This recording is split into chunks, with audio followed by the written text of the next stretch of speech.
November 22nd, 1963, 12:30 p.m., Dealey Plaza. 3 shots ring out, and President John F. Kennedy slumps forward in his limousine. The world watches in horror as the leader of the free world dies in his wife's arms. But what happened next? What happened to the people who witnessed it, who investigated it, who knew too much about it? That's where our story really begins. Welcome to Unsolved Cases. I'm your host, Larry Hunter, and today we're diving deep into one of the most chilling aspects of the JFK assassination: the mysterious deaths of those connected to that fateful day. What you're about to hear isn't just about a single murder in Dallas. It's about a pattern so disturbing, so consistent, that it would make even the most skeptical observer pause and wonder. How many people had to die to keep the truth buried? Hooked on true crime and the mysteries that refuse to die. From the chilling deaths tied to JFK's assassination, to the JonBenet Ramsey case, the infamous Lindbergh kidnapping, and more, Skoob dives into the world's most captivating unsolved cases. With short, binge-worthy episodes designed for on-the-go listening, Skoob gives you your daily dose of suspense, no matter where you are. Powered by AI and packed with over 100,000 minutes of gripping storytelling, Skoob is trusted by a growing community of more than 50,000 true crime fans across the U.S. Whether you're drawn to cold cases, twisted motives, or hidden clues, Skoob delivers the sharp insights and fast-paced episodes that keep you pressing play. Download Skoob today on the App Store or Google Play and step into the stories that never stop haunting. And don't forget to follow and subscribe to Unsolved Cases for fresh episodes uncovering the mysteries behind cold cases. Coming back to the mysterious deaths tied to JFK's assassination, let's start with the death that set everything in motion. Not Kennedy's, but that of a Dallas police officer named Jefferson Davis Tippit. 45 minutes after the president was shot, Officer Tippit lay dying on a street in the Oak Cliff neighborhood. 4 bullets in his body. The official story: Lee Harvey Oswald killed him while fleeing the scene of Kennedy's assassination. But here's where things get interesting. Warren Commission attorney David Bellin called Tippit's murder the Rosetta Stone of the JFK assassination, implying it was the key to understanding everything. The logic was simple. If Oswald killed Tippit, it proved his guilt in Kennedy's murder too. But what if that logic was built on quicksand? The evidence against Oswald for Tippit's murder was shaky from the start. The star witness, Helen Markham, claimed she talked to Tippit as he lay dying, but medical experts said he would have died instantly. She testified that she saw the killer talking to Tippit through his patrol car's right window, but crime scene photos clearly show that window was closed. These aren't minor discrepancies. They're fundamental contradictions that should have raised red flags.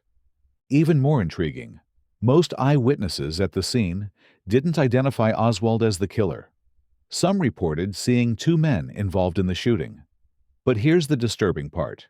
Witnesses whose accounts contradicted the official story were threatened, intimidated, and in some cases, subjected to violence. Under such pressure, it's no wonder some eventually changed their statements to match what investigators wanted to hear. The scene itself was telling. Witnesses described a peaceful encounter between Tippit and a man on East 10th Street. No confrontation, no drawn weapons. Tippit seemed to know this person, having what appeared to be a friendly conversation through the car window. The officer even got out of his vehicle casually, hand resting on his gun, but not drawing it. Then, suddenly, 3 shots to the chest, and as Tippit fell, a 4th shot to the head. But here's what makes this truly chilling. The shooter was described as professional and composed. After killing Tippit, he calmly collected the shell casings and discarded them in nearby bushes before walking away. This wasn't the panicked flight of a desperate assassin. This was the methodical work of someone who knew exactly what they were doing. The location itself raises questions. Tippit was killed just streets away from the residence of Jack Ruby, the man who would later kill Oswald. The Warren Commission somehow forgot to mention this geographical coincidence. They also neglected to investigate Tippit's personal life, leading researcher Sylvia Meagher to note that Tippit remained an enigmatic figure, essentially unknown and unknowable. And here's the most disturbing fact of all. The first mysterious death related to the JFK assassination wasn't President Kennedy himself. It was Officer J.D. Tippit.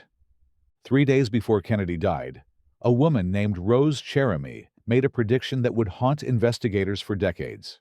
Her real name was Melba Christine Marcades, and on November 20th, 1963, she was found injured on a Louisiana roadside, apparently thrown from a moving car. Louisiana State Police Lieutenant Francis Fruget was dispatched to pick her up. She appeared to be under the influence of drugs, making communication difficult at first. But during the drive to a state hospital in Jackson, Louisiana, Cheramie began talking, and what she said was extraordinary. She told Fruge she had been traveling from Florida to Dallas with 2 men who were either Italian or looked Italian. When Fruge asked about her plans in Dallas, Cheramie's response was chilling. She intended to collect some money, retrieve her baby, and then kill Kennedy. At the hospital, where doctors found her mentally coherent despite her drug history, Cheramie continued her disturbing prophecy. She told medical staff that Kennedy was going to be assassinated in Dallas. Dr. Victor Weiss later informed House Select Committee investigators that Cheramie claimed to have worked for Jack Ruby and said her knowledge of the assassination plot came from underworld contacts. After Kennedy was indeed assassinated, Lieutenant Fruge remembered Cheramie's prediction and returned to question her. She provided specific details. The 2 men she'd been traveling with were planning to kill Kennedy. She was promised $8,000 for her involvement, and they were supposed to continue to Houston to complete a drug transaction and retrieve her young son. To verify her story, Fruge contacted customs officials and local business owners. Her details about drug smuggling operations checked out. A lounge owner in Louisiana confirmed that 2 men and a woman matching their description had recently stopped at his establishment, where the woman became intoxicated and was physically disciplined by one of her male companions. Believing this information could be crucial to the assassination investigation, Fruge contacted Dallas Police Captain Will Fritz. Fritz's response was telling. He expressed absolutely no interest in pursuing the lead. None whatsoever. The House Select Committee later discovered that, while the FBI had no record of Cheramie's assassination prediction, they did have reports of a Melba Marcades providing information about heroin deliveries. When they investigated, they deemed her intelligence entirely inaccurate. A convenient dismissal. But Rose Cheramie's story doesn't end there. On September 4th, 1965, just 1 month after she made another attempt to contact the FBI with similar information, her body was discovered near Big Sandy, Texas, a small town between Dallas and Louisiana. The official story? A driver found her lying on the road, apparently thrown from a vehicle, and accidentally ran over her head while trying to avoid her. Police found no connection between Cheramie and the driver, so they closed the case. But Lieutenant Fruge later revealed to researchers that the address the driver provided in Tyler, Texas, was completely fictitious. Rose Cheramie had predicted Kennedy's assassination 3 days before it happened. She provided verifiable details about the plot and the people involved. She tried repeatedly to get authorities to listen, and for her trouble, she ended up dead on a Texas highway. Her death officially ruled an accident by a driver who didn't exist at the address he provided. The woman who knew too much was silenced, but not before she'd spoken the truth to anyone willing to listen. Dorothy Kilgallen was no ordinary reporter. As a celebrated journalist for the New York Journal-American, she had built a reputation for tenacious investigation and an uncanny ability to uncover the truth behind the biggest stories of her time. But when she turned her attention to the assassination of President Kennedy, she may have uncovered more than anyone bargained for. Kilgallen was convinced she had information capable of revealing who really killed JFK. Among the names she considered guilty was none other than General Robert Kennedy. But despite possessing what she believed was groundbreaking evidence, she chose not to immediately publish her findings. She was writing a book that she anticipated would become a bestseller and alleviate her financial struggles. Her investigation took her deep into the shadowy connections between key figures in the assassination. She was particularly interested in the relationship between Jack Ruby and the Texas Mafia, led by Carlos Marcello. But her research revealed something even more intriguing: prior connections among Ruby, Lee Harvey Oswald, David Ferrie, and Officer J.D. Tippit. During a trip to Dallas, Kilgallen conducted an exclusive interview with Jack Ruby himself. She also documented a secret meeting at Ruby's Carousel Club, a notorious Dallas underworld venue. According to her investigation, the attendees at this clandestine gathering were Ruby, Officer Tippit, Bernard Weissman, and a mysterious fourth person. Weissman was particularly interesting to Kilgallen. He had drawn controversy for placing a newspaper advertisement that disparaged President Kennedy. But who was the fourth person at this meeting?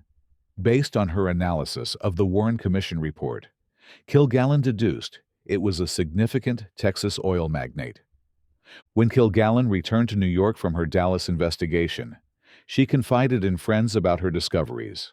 Ruby and Tippit, she revealed, were known to be friends who were frequently seen together at the Carousel Club with Bernard Weissman. She was convinced that her investigative work had brought her to the brink of solving the Kennedy assassination mystery. But Kilgallen was well aware of the danger her knowledge posed. She received various death threats during her investigation. Understanding the risks, she entrusted her notes on the JFK investigation to a confidant, knowing that her discoveries could make her a target. She had already published confidential transcripts of Ruby's testimony in her column, demonstrating her access to information that others couldn't obtain. Her investigative instincts were sharp, and she was known for her reliability and persistence. She had plans to travel to New Orleans within 5 days, hoping to unravel more about the conspiracy she believed she had uncovered. But Dorothy Kilgallen never made that trip to New Orleans. On November 8, 1965, she was found dead in her New York apartment. The official cause of death was listed as an accidental overdose involving alcohol and barbiturates. But many who knew Kilgallen found this explanation hard to believe. She was an experienced, intelligent woman who was careful about her health and well-being. Some researchers have pointed to Ron Pataki, a confidant of Kilgallen's, suggesting possible complicity in her death. Allegations concerning Pataki involve supposed ties to the CIA and connections to assassination training programs, casting his friendship with Dorothy as potentially duplicitous, part of a larger plot to orchestrate her death. The circumstances surrounding Kilgallen's death raised immediate suspicions. Here was a journalist who had penetrated deeper into the Kennedy assassination conspiracy than perhaps anyone else, who had exclusive access to key figures like Jack Ruby, who had documented secret meetings and uncovered connections that others had missed. She was on the verge of publishing what she believed would be explosive revelations. And then, suddenly, she was dead. The official narrative of accidental overdose seemed to many observers to be a convenient explanation for the death of someone who had gotten too close to the truth. Dorothy Kilgallen's investigation died with her, along with whatever secret she had been planning to reveal to the world. To understand the web of mysterious deaths surrounding the Kennedy assassination, we need to examine the shadowy network of right-wing activists that New Orleans District Attorney Jim Garrison believed was at the heart of the conspiracy. This network included some of the most dangerous and well-connected individuals of the era, and they began dying off at an alarming rate. Maurice Brooks Gatlin was a dedicated attorney who served as legal counsel to the Minutemen, an extreme right-wing organization. He was closely associated with Guy Bannister, notorious for his radical anti-communist beliefs and ties to anti-Castro activities. But Gatlin's connections went far beyond domestic politics. His web of associations included CIA, Agent E. Howard Hunt, and mafia kingpin Carlos Marcello. Hunt had orchestrated an anti-communist conference in Guatemala in 1958, which Gatlin attended along with other controversial figures, including Antonio Valadores, who served as Marcello's attorney in New Orleans. Gatlin's office at 544 Camp Street in New Orleans was suspected by Jim Garrison's investigation to be a base for Kennedy assassination activities. But Gatlin's involvement in clandestine operations extended internationally. He served as a courier, transporting $100,000 from the United States to Paris on behalf of the CIA, Bannister, and Clay Shaw to support the Organization of the Secret Army, OAS, in their attempts to assassinate French President Charles de Gaulle. Jerry Milton Brooks, a former Minuteman who worked with Bannister, recalled Gatlin's boastful remarks about his dual life and international influence. Brooks noted that Gatlin's passport was filled with evidence of extensive global travel, the kind of travel that suggested involvement in operations far beyond what a simple attorney might normally undertake. But by May 1964, Gatlin had apparently become a liability. He was scheduled to testify before the Warren Commission investigating the JFK assassination, which would have put his extensive knowledge of covert operations under official scrutiny. He never made it to that testimony. On May 17, 1964, while attending a conference of the Inter-American Bar Association in San Juan, Puerto Rico, Gatlin allegedly experienced a heart attack and subsequently fell from a sixth-story balcony at the El Panama Hotel. The lack of clarity and detail surrounding this incident immediately raised suspicions. The official cause of death was listed as natural causes, the heart attack that allegedly preceded his fall. But the circumstances were troubling. Here was a man with intimate knowledge of some of the most sensitive CIA operations of the era, connected to both organized crime and anti-Castro activities, who died just before he could testify about what he knew. Former FBI agent William Turner, initially skeptical about the notion of suspicious deaths connected to Kennedy assassination witnesses, began to reconsider after recognizing a series of improbable coincidences. Turner pointed out the premature deaths of individuals like Bannister, Ward, and Gatlin, leading him to theorize that there could be a systematic effort to silence those with potentially crucial information. The pattern was becoming clear.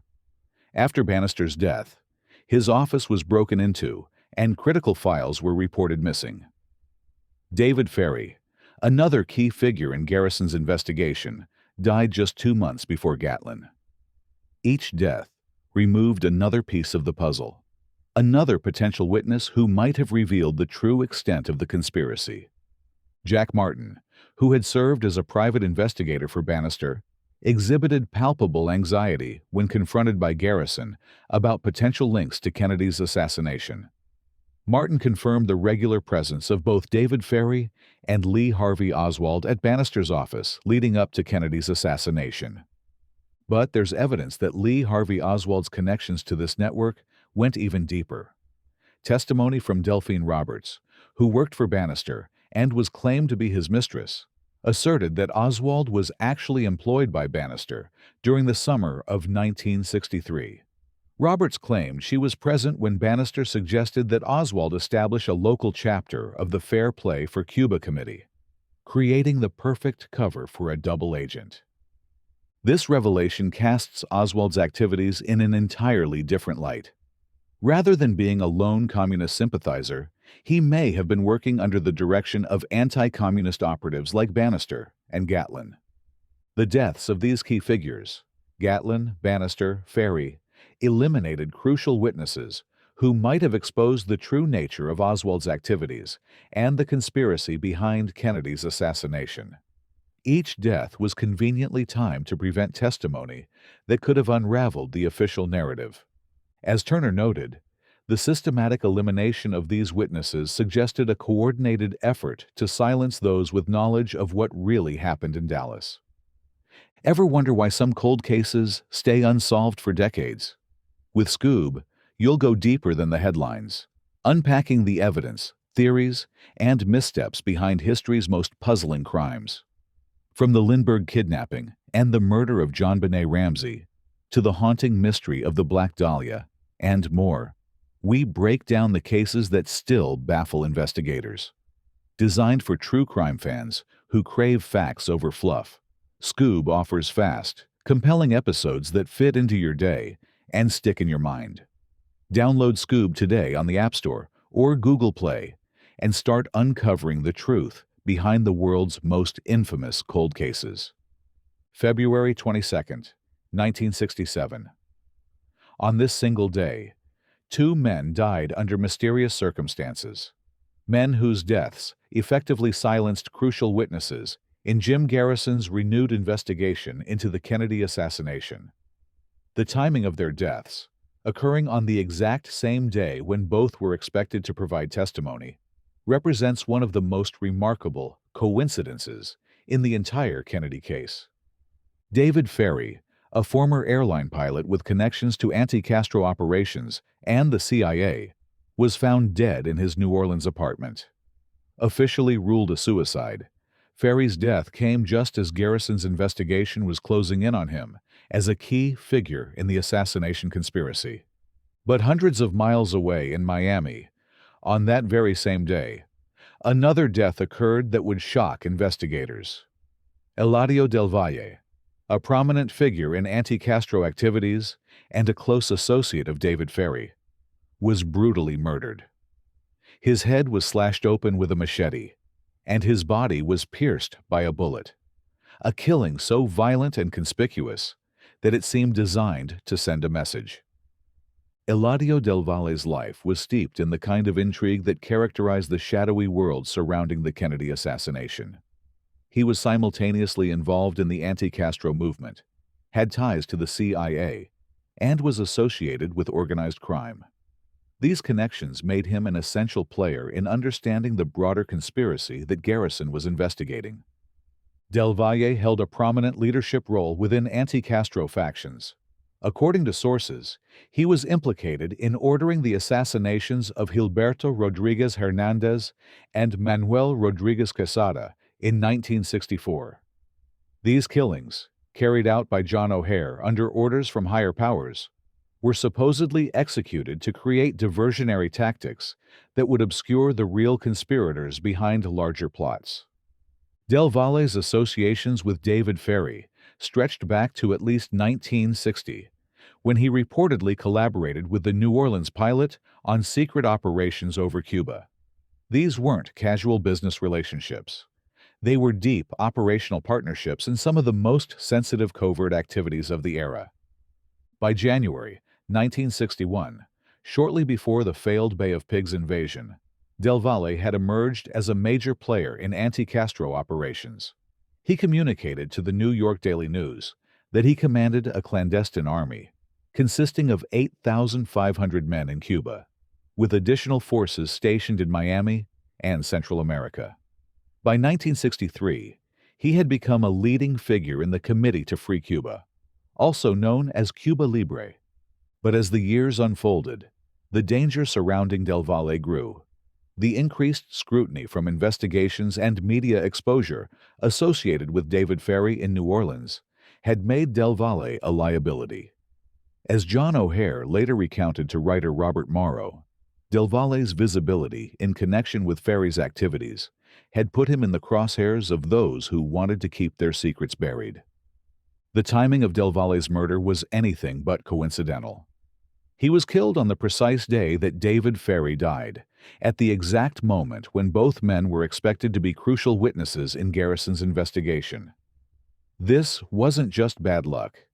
It was a coordinated elimination of 2 men who knew too much about the connections between anti-Castro operations, organized crime, and the Kennedy assassination. The method of Del Valle's killing was also significant.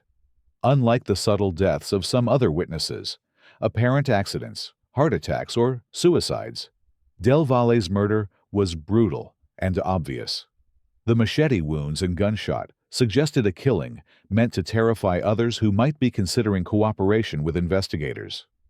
Del Valle's death effectively silenced him before he could provide any testimony to Garrison's team about his extensive knowledge of covert operations, his connections to organized crime, and his relationship with David Ferrie. The violent nature of his murder also sent a clear message to other potential witnesses about what could happen to those who talked. The fact that two crucial witnesses died on the same day, just as they were about to become key figures in a major investigation, strains credibility beyond the breaking point. This wasn't a coincidence. It was a coordinated effort to eliminate witnesses who could have exposed the true scope of the conspiracy behind Kennedy's assassination. As investigators would later discover, the pattern of deaths surrounding the Kennedy case involved careful timing designed to prevent testimony and eliminate witnesses at crucial moments. The deaths of David Ferrie and Eladio Del Valle on February 22, 1967, represent perhaps the most blatant example of this systematic silencing. Some of the most compelling evidence about what really happened in Dealey Plaza came from witnesses whose vantage points gave them unique perspectives on the assassination. But having a clear view of the truth, as it turns out, could be a death sentence. Lee Bowers was working as a tower operator for the Union Terminal Co. on November 22, 1963. His position in a 14-foot observation tower placed him directly behind the grassy knoll, giving him an extensive view of the railway overpass, the parking lot, the wooden stockade fence, and the row of trees lining the top of the grassy knoll that sloped down to Elm Street. From this unique vantage point, Bowers witnessed several unusual activities on the day of the assassination that he later shared with the Warren Commission. Within 35 minutes of the assassination, he saw 3 unfamiliar cars slowly patrolling the parking area behind the grassy knoll. The drivers of the first 2 vehicles left after a short while, but their behavior was suspicious. The driver of the second car appeared to be communicating through some kind of device held to his mouth as he maneuvered around the area. The third car was particularly noteworthy. It had out-of-state plates and was covered with mud up to its windows. This vehicle navigated extensively around the area, ultimately pausing near what would become the assassination site approximately 8 minutes before the shots were fired. But Bowers saw something else that was even more significant. He noticed 2 unfamiliar men standing atop the grassy knoll near the parking lot's edge, approximately 10 to 15 feet apart.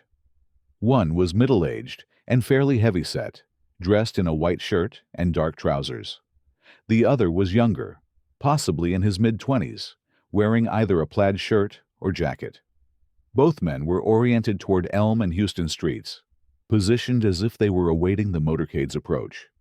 These observations were highly problematic for the official conclusion that Lee Harvey Oswald had acted alone from the 6th floor of the Texas School Book Depository. Bowers' testimony suggested coordinated activity and multiple individuals in positions that could have been used for an ambush.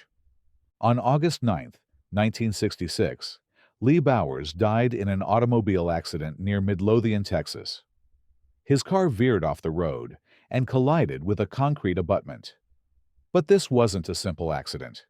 Witnesses reported that a black car had driven him off the road.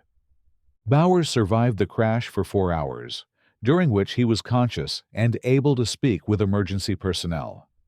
What he told them was chilling.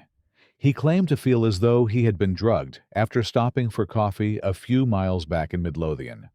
Author Penn Jones documented that this suspicion arose partly from death threats Bowers had received following his testimony to the Warren Commission. The physician who attended to Bowers in the ambulance noticed something unusual about his condition, something that supported Bowers' claim that he had been drugged. Bowers' widow initially argued against any suspicion regarding her husband's death, but she did acknowledge that he had received warnings advising him against speaking publicly about what he witnessed. Meanwhile, in Dallas, another witness was dealing with her own dangerous knowledge. Earlene Roberts was the landlady managing the rooming house in Oak Cliff, where Lee Harvey Oswald lived under the alias O.H. Lee. Originally a nurse who had to abandon her profession due to diabetes, Roberts was known for her intelligence, confidence, and reliability as a witness. On November 22, 1963, around 1 p.m., Roberts received a call informing her of Kennedy's assassination. She immediately turned on her television to watch the news coverage. She was surprised when Oswald suddenly entered the house and swiftly made his way to his room. But what Roberts witnessed next would prove to be highly problematic for the official narrative. While Oswald was in his room, she distinctly observed a Dallas Police Department squad car stopping and honking directly outside the boarding house. This wasn't a casual observation. She was quite certain of what she saw and heard. When questioned by Warren Commission attorney Mr. Ball, Roberts described how the car had parked right in front of the house and honked. She initially thought it might be an officer she knew, but when she looked at the car number, she realized it wasn't the usual vehicle. Instead of the familiar number 170, this car bore the number 106. Roberts emphasized that she didn't recognize the car and didn't pay attention to its occupants after realizing it wasn't the officer she knew. But her testimony posed a substantial challenge to the official narrative. The Dallas Police Department maintained that no cruisers were in the vicinity around 1 p.m. on the day of the assassination. The presence of that police car, combined with Oswald's hurried actions and his departure from the house shortly after, suggested coordination between Oswald and law enforcement, or at least someone with access to a police vehicle. This testimony highlighted significant inconsistencies in the official account of Kennedy's assassination. Roberts died of a heart attack on January 7, 1966, officially attributed to natural causes. However, her relatives suspected that the intense scrutiny and pressure from authorities following the assassination had contributed to the deterioration of her health. While the heart attack may have been natural, it occurred in the context of the enormous stress she experienced due to her connection to the assassination. Both Bowers and Roberts had provided testimony that contradicted crucial elements of the official story. Bowers had seen evidence of coordination and multiple individuals in suspicious positions around Dealey Plaza. Roberts had witnessed what appeared to be coordination between Oswald and someone with access to police vehicles. Both witnesses died under circumstances that raised questions. Bowers claimed he had been drugged before his fatal car accident, and Roberts died under the stress of official pressure and scrutiny. Their deaths eliminated two more witnesses, whose testimony suggested a conspiracy far broader than the official lone gunman theory. The pattern was becoming undeniable. Witnesses who had seen too much, who could contradict the official narrative, were dying at an alarming rate. Sometimes the most dangerous knowledge comes not from being at the center of events, but from being connected to the right people at the wrong time. Hank Killam was just a house painter living in Dallas, but his personal connections would ultimately cost him his life. According to Penn Jones's research in Forgive My Grief, Killam was linked to both Lee Harvey Oswald and Jack Ruby through a web of personal relationships that placed him dangerously close to the Kennedy assassination conspiracy. His wife, Wanda Joyce Killam, had worked as an exotic dancer in one of Jack Ruby's establishments for 2 years before the assassination, giving the family direct access to Ruby's world. But Killam's connections to Oswald were even more direct. He occasionally collaborated on painting projects with John Carter, who lived at 1026 North Beckley in Dallas, the same rooming house where Oswald resided. This wasn't just a coincidence of addresses. It was a direct personal connection between Killam and the alleged assassin. After Kennedy's assassination, Hank Killam found himself under relentless pursuit by federal agents.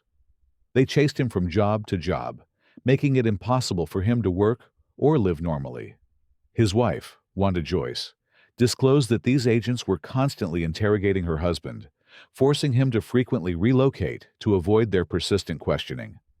The pressure was enormous. Federal agents weren't just asking casual questions. They were conducting intensive interrogations that suggested Killam possessed knowledge they desperately wanted. But what exactly did he know? His connections to both Ruby and Oswald suggested he might have witnessed meetings, conversations, or activities that could shed light on the conspiracy. In his last known interaction before his death, Killam spoke to his brother Earl with a sense of resigned inevitability. His words were haunting. "I am a dead man, but I have run as far as I am going to run." This wasn't the statement of someone contemplating suicide. It was the acknowledgement of someone who knew he was being hunted and had reached the end of his ability to escape. On March 17, 1964, just 4 months after Kennedy's assassination, Killam received a mysterious telephone call at 4 a.m. while staying at his mother's home. After taking the call, he left the premises immediately. Witnesses reported hearing a car door close, even though Killam didn't own a vehicle, suggesting someone had come to pick him up. What happened next depends on which official version you believe. And that's part of what makes this case so disturbing. Killam was found dead on a Pensacola street near a pile of shattered glass, his throat deeply slashed. The Pensacola police concluded his death was a suicide, while the coroner ruled it an accident. 2 different official agencies couldn't even agree on how he died. This discrepancy wasn't discovered until 1967, when Earl Killam initiated efforts to exhume and re-examine his brother's body to determine the true cause of death. The fact that official agencies had reached completely different conclusions about the same death raised immediate suspicions about the quality and honesty of the investigations. Independent researchers, Craig Roberts and John Armstrong, later discovered additional details that made the official explanations even more questionable. According to their investigation, Killam had been thrown through a department store window in Pensacola, sustaining the gruesome slash to his throat.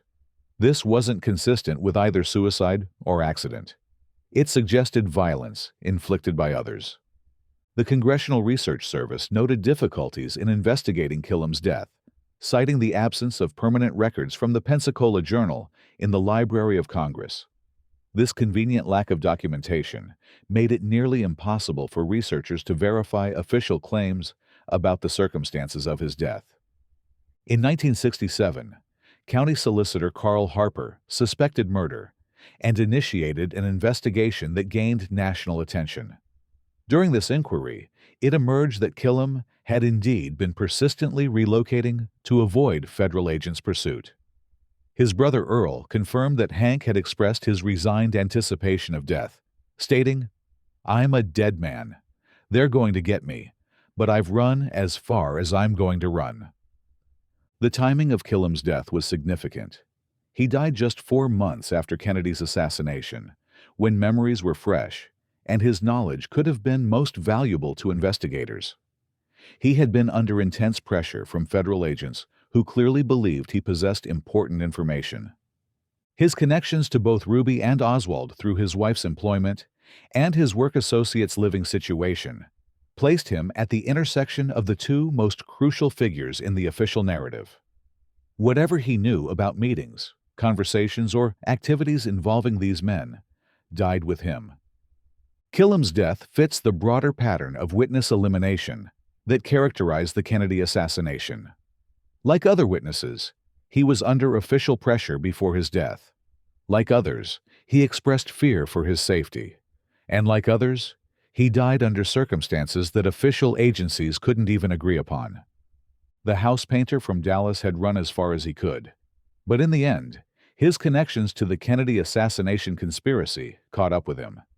His death ensured that whatever secrets he carried about Ruby, Oswald, and their activities would remain buried forever. What happens when justice never comes?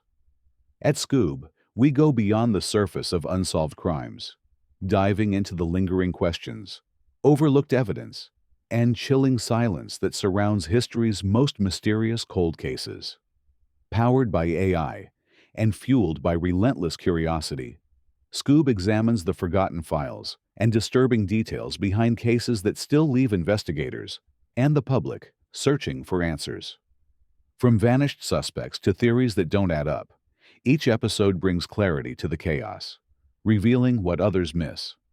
Join over 50,000 true crime fans who turn to Skoob not just for the story, but for the insight buried beneath it. Download Skoob today on the App Store or Google Play. And don't forget to follow and subscribe to Unsolved Cases. As we reach the end of our journey through these mysterious deaths, a chilling pattern emerges that's impossible to ignore. We've examined the deaths of 8 individuals connected to the Kennedy assassination, and what we've found defies statistical probability. Officer J.D. Tippit, whose murder was used to establish Oswald's guilt, but whose actual killer may never have been identified. Rose Cheramie, who predicted Kennedy's assassination 3 days before it happened, and died on a Texas highway after trying to tell her story. Dorothy Kilgallen, the journalist who got too close to the truth and died of a convenient overdose just before publishing her findings. Maurice Gatlin, the attorney with connections to anti-Castro operations and the CIA, who fell from a 6th-story balcony before he could testify. Eladio del Valle, brutally murdered on the same day David Ferrie died, eliminating 2 crucial witnesses simultaneously. Lee Bowers, who saw suspicious activity on the grassy knoll and died in a car crash after claiming he was drugged. Earlene Roberts, Oswald's landlady, who witnessed a mysterious police car at her boarding house, died of a heart attack under official pressure. And Hank Killam, the house painter connected to both Ruby and Oswald, found dead with his throat slashed after federal agents had been pursuing him relentlessly. Each death, taken individually, might be explained as coincidence, accident, or natural causes. But when viewed together, they form a pattern that suggests systematic elimination of witnesses and potential sources of information about what really happened in Dallas.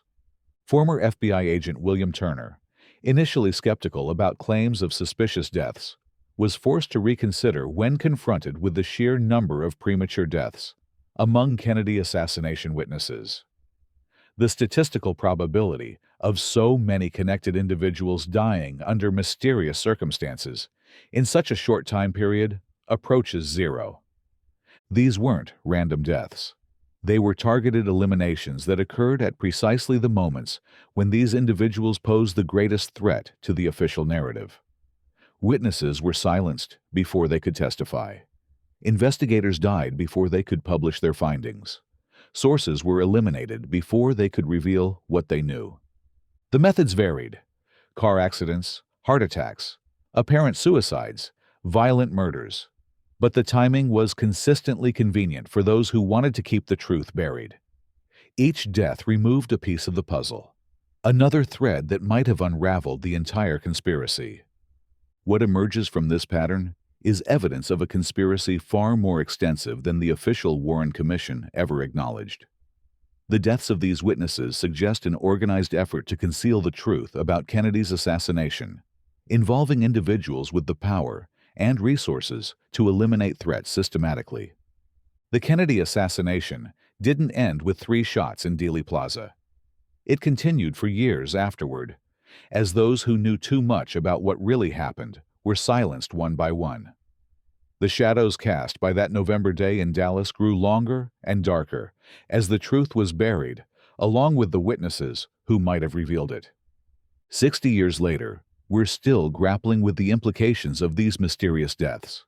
They represent not just individual tragedies, but evidence of a cover-up so extensive and ruthless that it fundamentally challenges our understanding of the Kennedy assassination.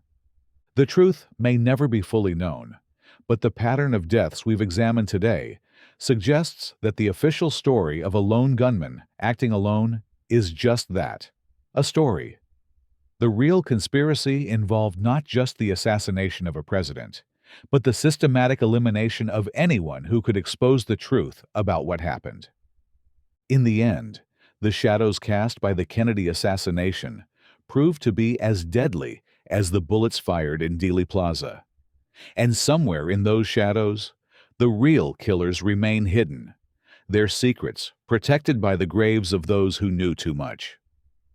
Thank you for joining me for yet another episode of Unsolved Cases. The truth may be buried, but it's not forgotten. Until next time, keep questioning, keep investigating, and remember, sometimes the most important stories are the ones they don't want you to hear.